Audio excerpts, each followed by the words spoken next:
केंद्रीय औद्योगिक सुरक्षा दलाने म्हणजे CISFने आपल्या 56व्या वर्धापन दिनानिमित्त सुरक्षित तट समृद्ध भारत या संकल्पनेवर आधारित एक अभिनव सायकल मोहिमेचे अर्थात सायक्लोथॉनचे आयोजन केले आहे। केंद्रीय गृहमंत्री आणि सहकार मंत्री अमित शहा यांच्या हस्ते 7 मार्च रोजी आभासी पद्धतीने या मोहिमेला हिरवा झेंडा दाखवून सुरुवात करण्यात आली।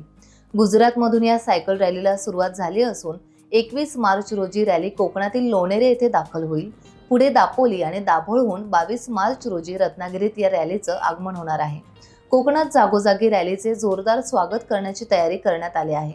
या मोहिमेत सहभागी झालेले सायकलपट्टू देशाच्या 6553 किलोमीटर लांबीच्या किनारपट्टीलगत सायकलने कन्याकुमारी पर्यंत प्रवास करतील।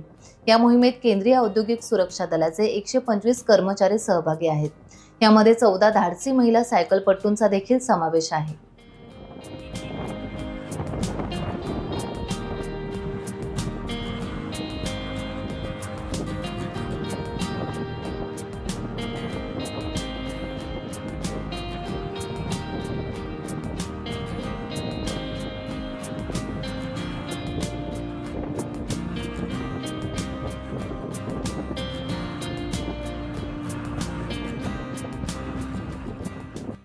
टाइम्स डिजिटलला लाईक करा, सबस्क्राईब करा, शेअर करा आणि बेल आयकॉन दाबायला विसरू नका।